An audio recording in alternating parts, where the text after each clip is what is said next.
Nesse vídeo, nós faremos alguns exercícios sobre funções. Exercício 1. Para cada item, diga se f corresponde a uma função de a em b. Em caso afirmativo, determine o domínio, imagem e contradomínio da função. Item A. Observe que, no item A, nós temos a relação dada por essas setas. Para que seja função, todos os valores do domínio devem estar relacionados a um valor do contradomínio. E nenhum deles pode estar relacionado mais do que uma vez. Observe que o número 4 tem como imagem raiz de 2 e o 7. E por isso, como ele está relacionado duas vezes, o item A não representa uma função. Item B. Todos os elementos do domínio estão relacionados e somente uma vez. Então, nesse caso, f é uma função. Então, vamos agora ver o domínio. O domínio é todo o A. Então, menos 1, meio, 0 e 4. A imagem são os valores que estão no conjunto B e que estão relacionados com alguém do conjunto A. Então, a imagem é formada por menos 3, menos 1 e raiz de 2. O contradomínio é todo o conjunto B. Então, menos 3, menos 1, raiz de 2 e 7. Item C. Para que seja função, todos eles devem estar relacionados e somente uma vez, no conjunto A. Observe que todos os elementos do conjunto A estão relacionados e somente uma vez. Então, a gente tem que o item C representa uma função, f é função. Daí nós temos que o domínio são todos os elementos de A. Então, o domínio todo do conjunto A está aqui, 1, 2, 3, 4, 8 e 12. A imagem são todos os elementos que estão em B e que possuem relação com o conjunto A. Então, nós temos aqui como imagem 0, 2, 4, 11 e 7, que seria todo o conjunto B. E o contradomínio é todo o conjunto de chegada, ou seja, todo o conjunto B. Então, nesse caso, a imagem coincide com o contradomínio. Item D. Para que seja função, todos os elementos de A devem estar relacionados com algum elemento de B. Observe que eu tenho o elemento 3, que não possui nenhuma relação com o conjunto B. Assim, f no item D não representa uma função. Exercício 2. Qual item corresponde ao gráfico da função f representada por? Observe que a gente tem de fato uma função. O domínio é o conjunto A da função, o domínio é representada pelo eixo x. Quando falamos do gráfico de uma função, o domínio é representado pelo eixo x. Então, nós vamos olhar nos dois gráficos e procurar quando menos 1, meio, 0 e 4 está no eixo x. E a imagem é representada no eixo y. Então, aqui nós temos alguns pares ordenados. Menos 1 com menos 3, x e y. Meio junto com menos 1, x e y. 0 junto com raiz de 2, x e y. E 4 junto com raiz de 2, x e y. Sempre nessa ordem, x e y. Então, eu vou procurar aqui esses pontos representados no gráfico. Então, vamos ver. No primeiro gráfico, esse ponto aqui é o ponto de coordenada x igual a menos 3 e y igual a menos 1. Então, esse ponto aqui é menos 3, menos 1. Eu não tenho esse ponto aqui nos nossos pares ordenados da função. Então, esse gráfico não representa. Observe aqui que nenhum ponto que está aqui está no gráfico. Deveria estar no gráfico da função. Vamos ver o item B. Esse ponto. X vale menos 1. A gente olha o x na horizontal. E y vale menos 3. Então, é o nosso primeiro ponto aqui também. Esse ponto. X vale meio, que é 0,5. E y vale menos 1. Tá aqui. O próximo ponto.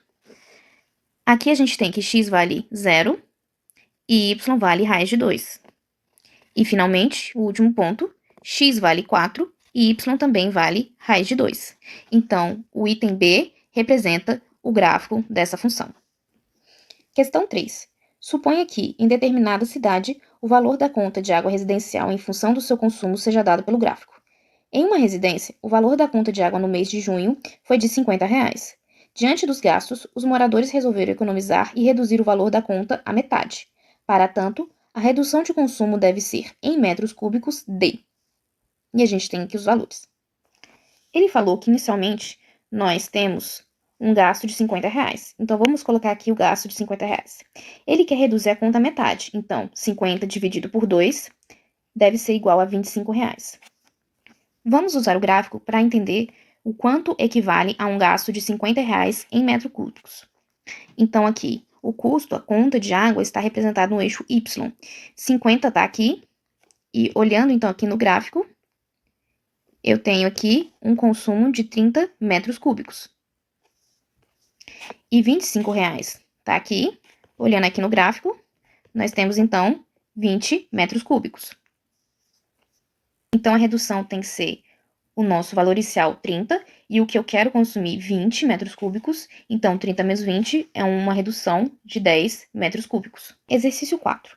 Em uma experiência realizada com camundongos, foi observado que o tempo requerido para um camundongo percorrer um labirinto na enésima tentativa era dada pela função f de n é igual a 3 mais 12 sobre n minutos.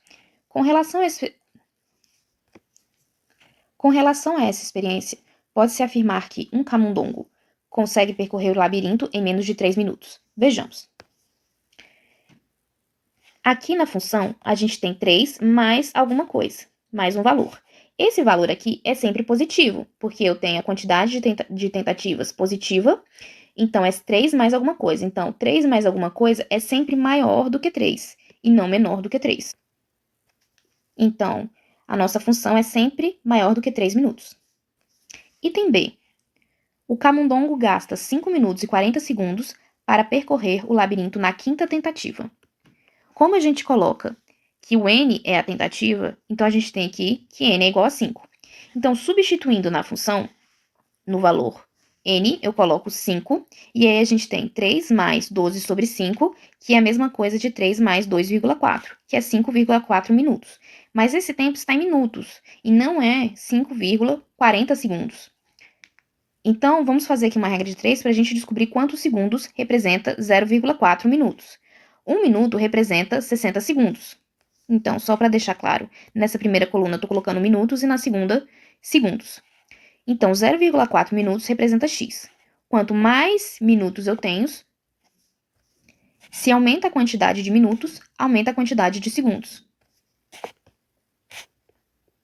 Então, nós vamos multiplicar cruzado e temos 1 vezes x igual a 0,4 vezes 60. Isso resulta em 24 segundos. Ou seja, 5,4 minutos é igual a 5 minutos e 24 segundos. E ele colocou 5 minutos e 40 segundos. Então, esse também está errado. Item C. O camundongo gasta 8 minutos para percorrer o labirinto na terceira tentativa. Então, agora o nosso n vale 3. Substituindo, então, n igual a 3 na lei da função, a gente tem f de 3 igual a 3 mais 12 sobre 3. 12 sobre 3 é igual a 4. E aí eu tenho 3 mais 4 igual a 7 minutos. E ele disse 8 minutos. Então, esse item também está errado. Item D. Percorre o labirinto em 4 minutos na 10ª tentativa. Então, agora o nosso n vale 10. Substituindo na lei da função, a gente tem 3 mais 12 sobre 10, no lugar de n eu escrevo 10, ou seja, 3 mais 1,2, que é 4 minutos, 2. Ou seja, esse item D também está errado, porque ele disse 4 minutos, aqui está exato. Então, não é o item D. Item E. Percorre o labirinto, numa das tentativas, em 3 minutos e 30 segundos. Para responder esse item, nós estamos procurando um n, tal que f de n seja 3 minutos e 30 segundos. 3 minutos e 30 segundos é o mesmo que 3,5. Então, nós vamos, no lugar agora de f de n, substituir 3,5. Passando esse 3 para o outro lado, nós temos 3,5 menos 3, que é o mesmo que 0,5. E, uma vez que esse n está dividindo, ele vai passar para o outro lado multiplicando. Então, temos 0,5 vezes n igual a 12. Como esse 0,5 está multiplicando, ele vai passar dividindo. Então, ficamos com n igual a 12 dividido por 0,5.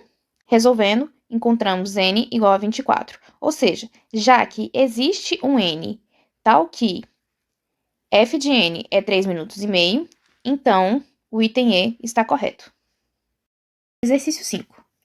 A figura abaixo apresenta o gráfico de uma função y igual a f de x. A partir das informações contidas no gráfico, marque V para as afirmativas verdadeiras e F para as falsas. Primeira afirmação: f de x é uma função injetora. Para uma função sem injetora, quando fazemos retas paralelas ao eixo x, essas retas devem tocar a função no máximo uma vez. Observe que temos aqui pelo menos uma reta em que toca o gráfico mais do que uma vez. Assim, a nossa função não é injetora. Afirmação 2. O domínio de f de x é um intervalo entre -2 e 3, aberto em -2 e fechado em 3. Para olhar o domínio da função, nós temos que olhar no eixo x. O domínio, então, começa no ponto x igual a -5/2 e termina no ponto x igual a 6, sendo aberto em 6. Então, aqui ele falou que era entre -2 e 3, está errado. Próxima.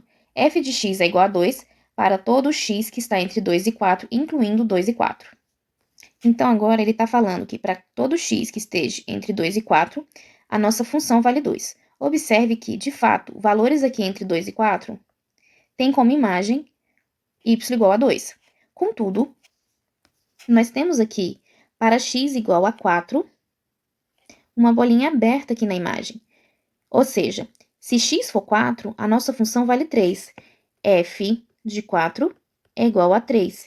E ele disse que o f de 4 deveria ser igual a 2. Então, esse item também é falso. Próximo item.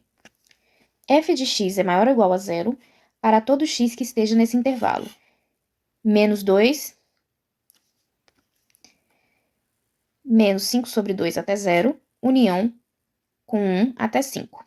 Então, de -5/2 até 0, representa esse intervalo.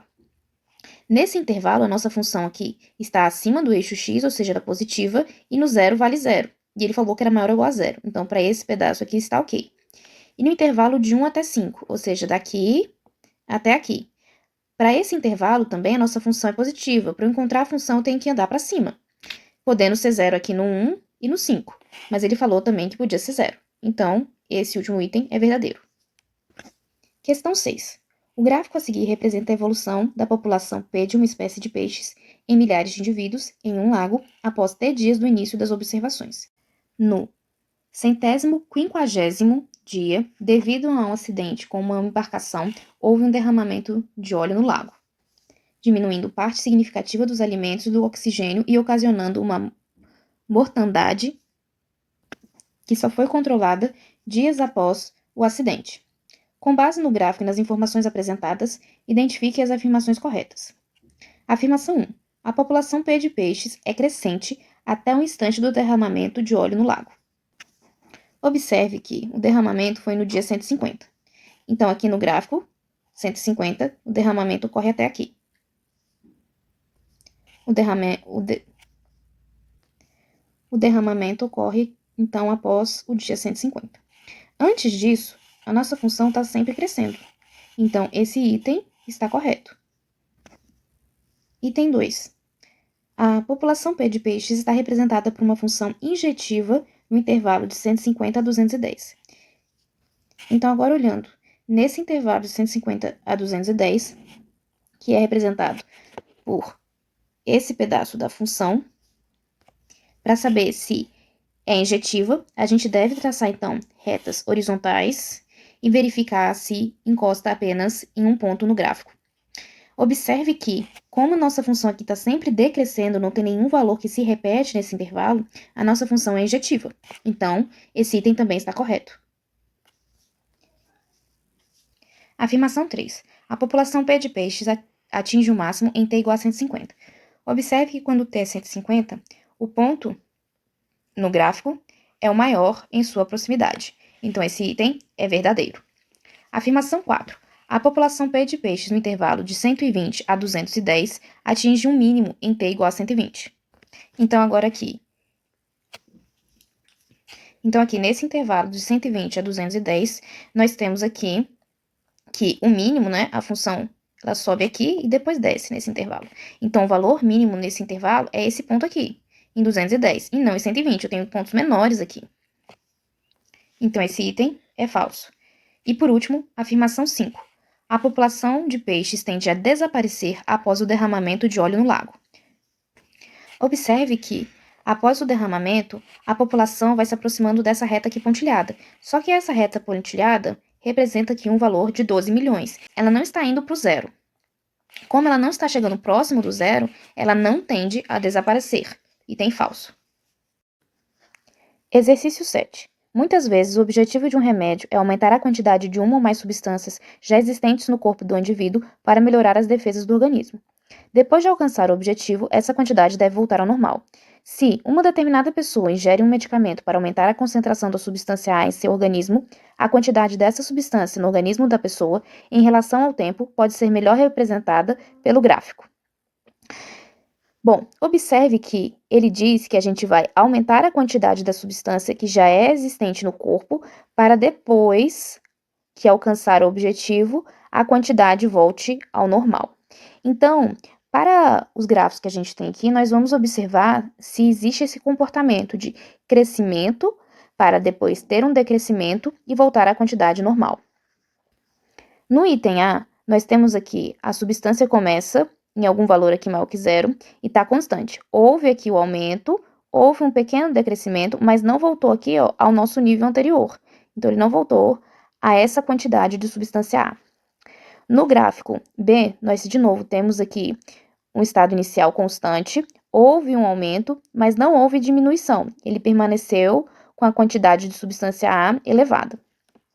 No gráfico C, a gente inicia aqui no ponto zero. Então, no ponto zero houve um crescimento, um decrescimento e voltou para o zero. Só que no exercício ele fala que a substância já é existente, então não poderia ter começado aqui no zero. Então, também não pode ser o item C. No item D, nós temos a substância começa a um nível maior do que zero, há um crescimento, há um decrescimento e volta aqui no mesmo nível anterior. Então, nós temos aqui que a resposta é o item D. Vamos analisar o item E. Aqui a gente já tem uma substância também maior que zero, só que começou decrescendo para depois crescer e voltar ao nível anterior. Então, a resposta, item D. Exercício 8. Sejam A, o conjunto formado por 1, 2 e 3, B, o conjunto formado por 1, 2, 3, 4, 5, N, o conjunto dos números naturais, F, a função de A no conjunto dos números naturais, e G, a função de B indo no conjunto dos números naturais. São funções injetoras.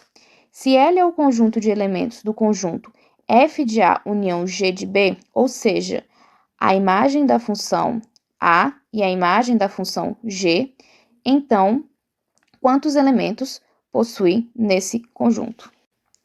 Vamos tentar representar, então, o diagrama dessas funções. Para a função A, o domínio é formado por 3 elementos. E como nós estamos falando de funções injetoras, cada elemento leva em um elemento diferente no contradomínio. O conjunto dos números naturais tem infinitos elementos. Eu estou representando aqui por essas 3 bolinhas como sendo a imagem da função f. Como eu não sei quais são os números, eu vou deixar aqui em branco. Agora, para a função g, nós temos a mesma coisa. Como são 5 elementos, eu vou levar, então, em 5 números diferentes na imagem. Não pode ser número igual, porque nós estamos falando de funções injetoras. E esses 5 elementos aqui vão se formar, então, a imagem da função g. Acontece que eu não sei quais são os elementos. Eu poderia também ter, então, um elemento repetido nas duas imagens. Por exemplo, o 10. Isso pode acontecer. Eu posso ter elementos aqui que se repetem aqui embaixo, tá?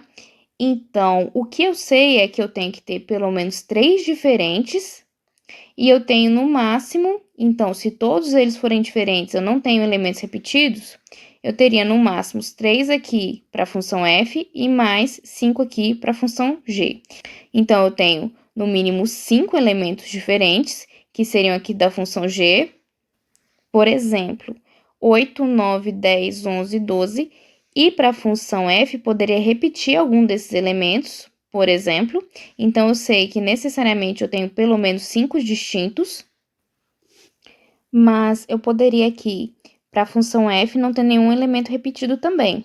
Então, por exemplo, nós teríamos 5 para a função g e mais 3 para a função f. Então, teria no máximo 8 elementos. Então, L está entre 5 e 8. Exercício 9.